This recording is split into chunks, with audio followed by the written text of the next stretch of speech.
जागो जागो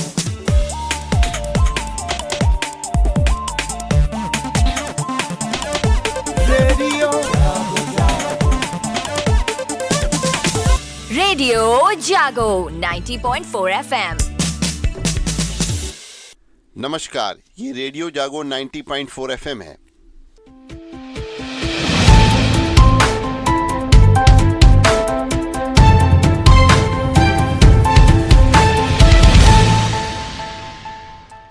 भारत लगातार छठी जीत से तालिका में शीर्ष पर है और धीमी विकेट पर कप्तान रोहित का अर्धशतक भी पूरा हुआ है।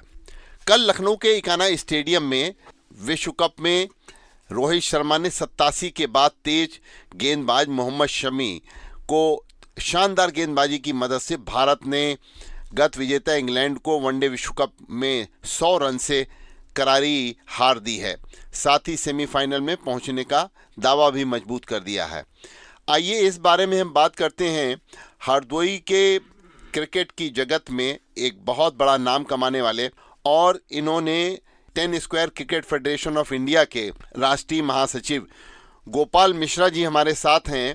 कल इन्होंने इस मैच को बहुत पास से नज़दीक से इसका विश्लेषण किया। आइए हम इनसे बात करते हैं कि कल के मैच में भारत को विजय दिलाने में किसका योगदान सबसे बड़ा रहा। बताइए गोपाल मिश्रा जी। सर, सबसे ज़्यादा योगदान हमारे इंडिया टीम के कैप्टन रोहित शर्मा जी ने, क्योंकि उनकी 87 रन की पारी जो है बहुत महत्वपूर्ण थी। उसके बाद सूर्य कुमार यादव के 49 रन बहुत ही ज़बरदस्त उन्होंने खेले, जिस टाइम पे इंडिया को उस पारी की ज़रूरत थी। और सबसे ज़्यादा महत्वपूर्ण जो इंडिया को जिताने में है वो हमारे भारतीय गेंदबाजों का सबसे ज़्यादा महत्वपूर्ण रहा। मोहम्मद शमी के विकेट, 4 विकेट, बुमराह के 3 विकेट, कुलदीप यादव के विकेट, सबसे ज़्यादा योगदान कल महत्वपूर्ण रहा कि गेंदबाजों का शुक्रगुजार है। सबसे ज़्यादा महत्वपूर्ण गेंदबाजों ने इंडिया टीम को जिताया कल, जो सबसे ज़्यादा महत्वपूर्ण और सबसे अहम भूमिका गेंदबाजों की थी। और कप्तान रोहित शर्मा का बहुत बढ़िया 87 रन बनाए और कल जो उन्होंने अपना 100वां मैच भी खेला है वो इंडिया के लिए बहुत ही महत्वपूर्ण था। एक बहुत बड़ी कड़ी कल भारत की उपलब्धियों में और जुड़ी है कि सेमीफाइनल में भारत बहुत शान से पहुंचने के लिए अब तैयार है। और इससे पहले वर्ल्ड कप में लगातार जो जीत हुई उसमें कल की छठी जीत जुड़ गई है। हमारे प्रदेश के मुख्यमंत्री योगी आदित्यनाथ ने टीम इंडिया को बधाई दी है और टीम इंडिया का उन्होंने कहा है ये विजय अभियान अभी जारी रहे। उन्होंने ये आशा व्यक्त की है। टीम इंडिया के चैंपियन की तरह खेल रही है। उन्होंने यह भी इसमें अपनी भावनाओं को व्यक्त किया है। प्रधानमंत्री नरेंद्र मोदी ने कल मन की बात के 106वीं कड़ी में देश के लोगों से वोकल फॉर लोकल बनने और मेक इन इंडिया को बढ़ावा देने का आह्वान किया।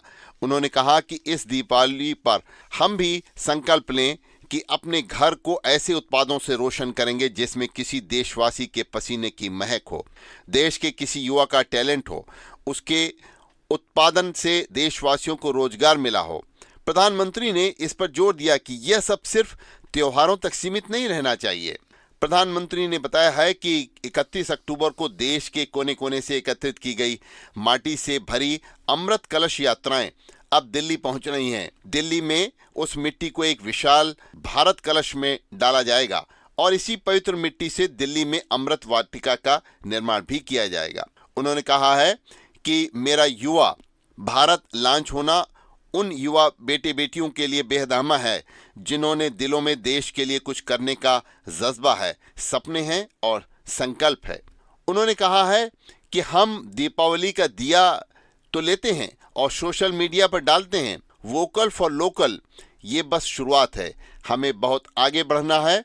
जीवन के लिए आवश्यक हर चीज अब हमारे देश में उपलब्ध है।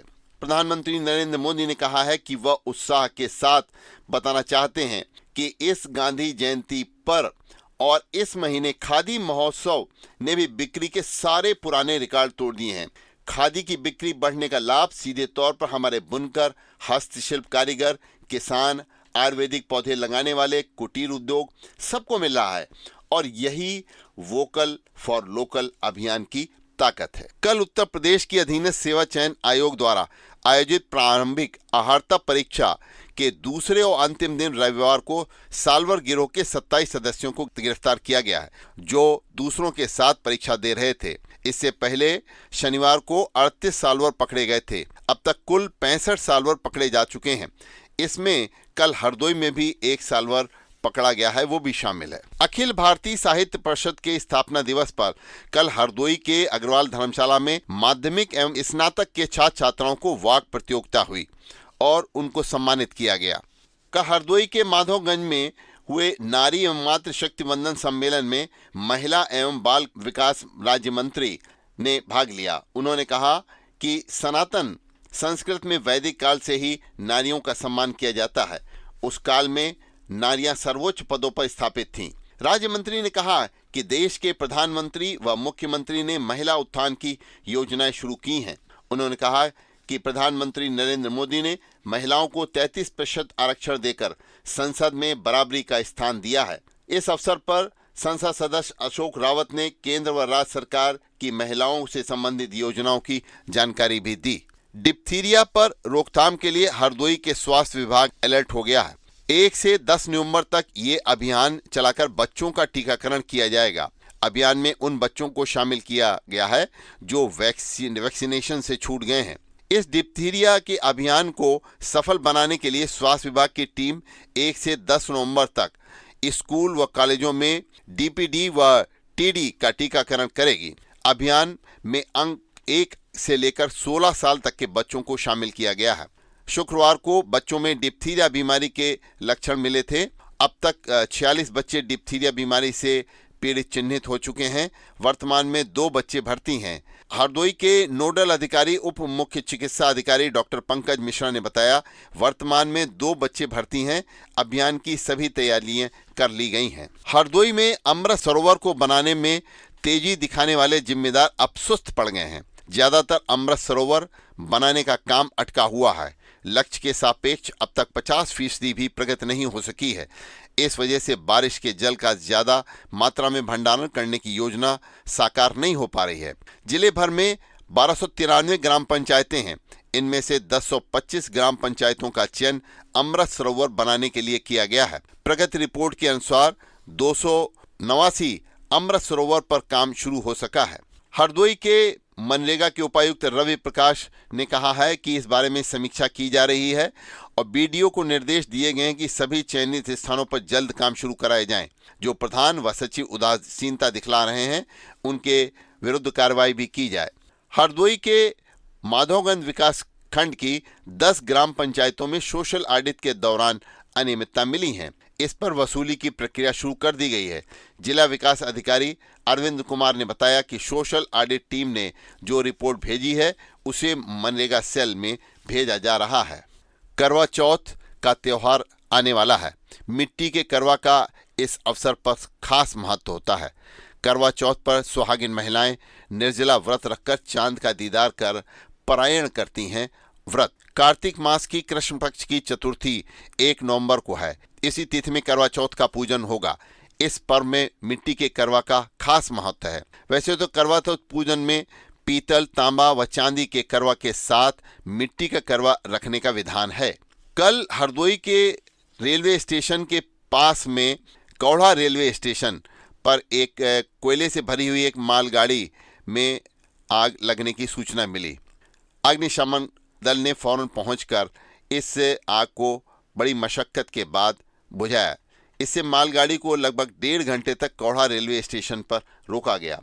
सूत्रों के मुताबिक कोयला भरे वैगन जब लखनऊ से रवाना हुआ था तभी एक वैगन में धुआं उठता नजर आया था। इसकी जानकारी लिखित में लखनऊ के ट्रांसपोर्ट नगर के रेलवे स्टेशन मास्टर को दी गई थी, लेकिन फिर भी किन्हीं कारणों से ट्रेन आगे रवाना कर दी गई।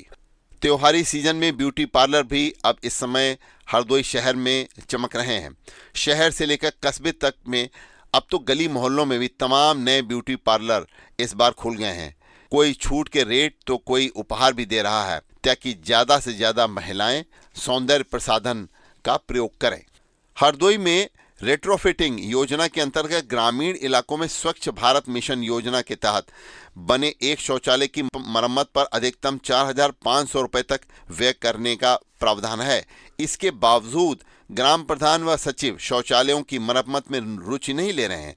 इस कारण सैकड़ों की तादाद में गांव में क्षतिग्रस्त शौचालय अक्रियाशील पड़े हैं। वहीं ग्रामीण खुले में शौच जाने के लिए मजबूर हैं। अभी आप सुन रहे थे अभय शंकर गौड़ से आज की हलचल। ये रेडियो जागो 90.4 FM है। आप खुश रहें, स्वस्थ रहें, आपके सुखमय जीवन की हम कामना करते हैं। आइए सुनते हैं रेडियो जागो 90.4 FM।